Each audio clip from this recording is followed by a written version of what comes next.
There are places in the world that seem to hold on to darkness, like it's soaked into the very soil. Places that don't just echo with history, but hum with something else entirely. Something unspoken, unresolved, forgotten perhaps by time, but not by the land. Deep within the forests of northeastern Poland lies one such place. A complex of ruined bunkers and crumbling foundations, swallowed by moss and pine. Locals call it Wolfsschanze. To the rest of the world, it's the Wolf's Lair. Today, it's little more than ruins, haunted by tourists and tangled roots. But if you know where to look, if you listen long enough to the wind snaking through the shattered concrete, you might hear more than just the past. You might hear whispers, footsteps, maybe even screams. This is the shadows beneath the lair.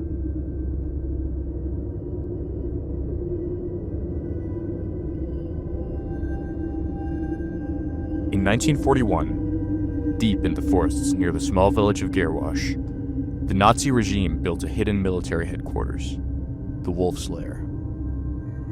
It was Hitler's Eastern Front command post, a sprawling complex of bunkers, guard towers, and camouflaged buildings stretching across more than 6 square kilometers. It was never meant to be found. Built to disappear into the dense Masurian woods, it was a self-contained fortress protected by layers of minefields, anti-aircraft guns, and elite SS guards. From here, Hitler directed much of his military campaign against the Soviet Union.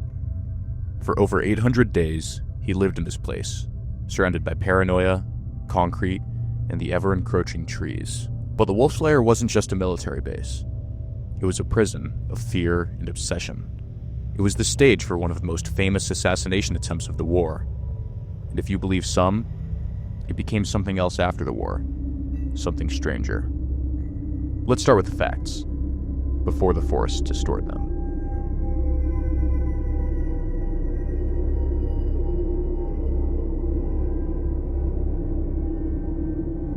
On July 20th, 1944, Colonel Klaus von Stauffenberg entered the Wolf's Lair with a briefcase.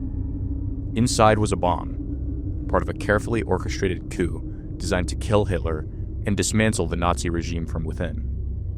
You may have seen the Hollywood version, Tom Cruise, eye patch, tension, but the real story is far more tragic and chilling. Stauffenberg placed the bomb beneath a heavy oak conference table, just feet from Hitler. Minutes later, it detonated. 4 men were killed, but Hitler survived, bruised, burned, but very much alive. The failure of Operation Valkyrie sealed the fate of thousands, including Stauffenberg, who was executed that very night. But here's something strange. The room where the explosion occurred, Bunker 13, was destroyed after the war. But visitors say the air around the site still feels different, oppressive, colder than it should be, even in summer. Some report hearing voices in the empty clearing. Others feel watched, as though unseen eyes lingered just beyond the tree line. One German historian claimed his equipment failed repeatedly at the site. Another visitor, a local guide, says his dog refuses to enter the area at all, tail tucked, ears flat, whimpering. Skeptics will say it's just suggestion, a mind influenced by horror and history. But in 1995, a Polish documentary crew captured something odd while filming near the bunker. A faint figure, translucent, slow-moving, appeared on camera. The crew thought it was a person walking through frame, but no one had entered the area. And when they reviewed the footage frame by frame, the figure never cast a shadow.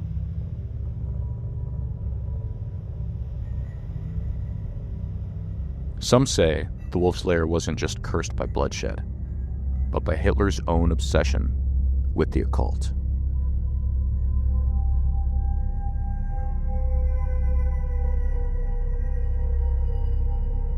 It's It's no secret that Hitler and several high-ranking Nazis had a fascination with mysticism. The Thule Society, Norse runes, sacred relics. The Nazis weren't just interested in power. They were obsessed with control over fate, destiny, and even the supernatural. The SS had its own pseudo-religious order, modeled after medieval knights. Himmler, in particular, believed in reincarnation and sought to resurrect the ancient Germanic past. And in the Wolf's Lair, isolated from the rest of the world, surrounded by his most devoted officers, Hitler grew increasingly paranoid and increasingly unhinged. Polish locals who lived near the forest during the occupation claimed strange rituals were performed in the night, that chants were heard echoing through the trees, that lights, unnatural lights, flickered through the mist, that soldiers who entered certain parts of the woods alone would come back changed, or not at all. There's no official record of occult activity in the Wolf's Lair, but then again, there's no official record of what happened in many of its bunkers, especially the underground ones. Which brings us to a far more recent mystery.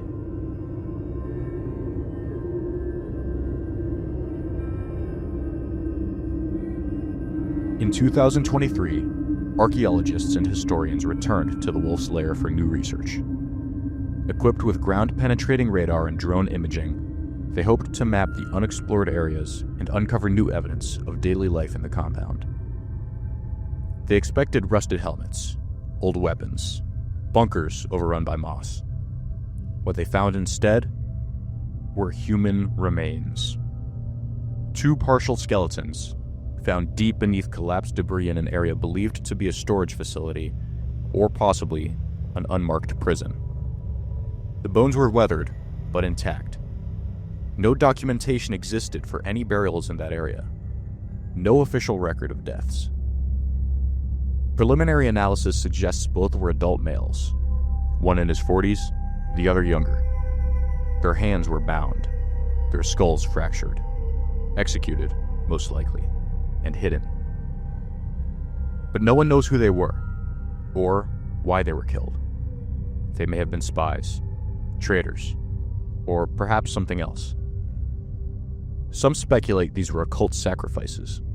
Others think they were SS soldiers eliminated for disloyalty. But among the locals, a different story began to spread. That the dead had finally revealed themselves. That the Wolf's Lair had stirred again.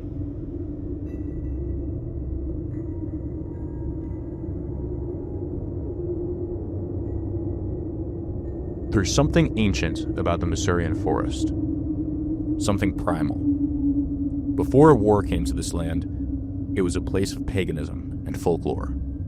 The trees were believed to hold spirits. The lakes, guardians.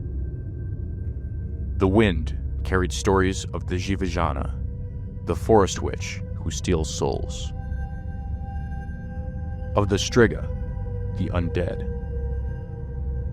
Even now, locals avoid the woods at night. Not just because of the ruins, but because of what's said to linger beneath them. In the years since the war, strange reports have continued. Hikers who vanish without a trace. Soldiers who patrol the ruins during reenactments, only to return shaken and silent. Devices that stop working. Voices recorded where no one stands. In 2009, a man named Thomas, a former Polish soldier turned tour guide, claimed he saw something during a private tour. He had just entered the remains of Bunker 6 with a German tourist when the temperature dropped, and in the dim light, he saw movement. He described it as a figure, tall, dressed in black, watching them from the far end of the corridor. At first, he thought it was another tourist. Then it vanished, without sound, and the German man beside him turned pale, whispering, "Es war nicht menschlich." It wasn't human. Thomas never led another private tour again. The Wolf's Lair is a paradox, a place of horror buried in beauty, where wildflowers bloom beside concrete sarcophagi, where children laugh above minefields, where history has tried, again and again, to bury the past. But the past does not always wish to be buried. In 2022, the Polish government began a tourism initiative to expand access to the Lair. New pathways, lighting, brochures. But the deeper they dig, the more stories surface. A groundskeeper reported seeing lights inside a sealed bunker, long abandoned. A German tourist fainted during a tour, claiming he felt hands around his neck. Equipment failures are common. Batteries die faster here. Radios hiss with static. The paranormal community has started to pay attention. Teams have come with thermal cameras, EMF readers, and motion detectors. Some have recorded EVP, electronic voice phenomena, snippets of sound beneath the surface, German words, screams, whispers. But most chilling of all was what one team caught on thermal imaging, just outside Bunker 13. A heat signature, human-sized, standing in the trees, watching.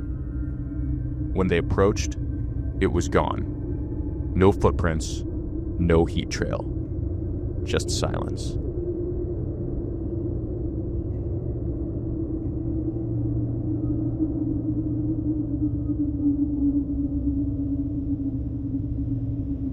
Today, the Wolf's Lair is open to the public. You can walk the same paths where Hitler once stalked, peer into the shattered husks of bunkers where officers plotted death. You can stand where Stauffenberg nearly changed history, where shadows still seem to breathe. Most come for history, some come for horror, but a few leave changed. If you go, remember this: the forest does not forget, the land keeps secrets. And the Wolf's Lair, it may be a ruin, but it is not empty. Because some places are more than haunted. They're waiting.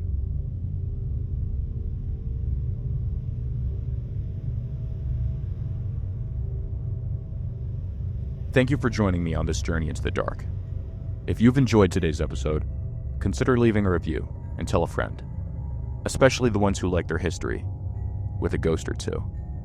Until next time, keep your eyes open, keep your mind sharp, and never forget, some shadows don't fade, they follow.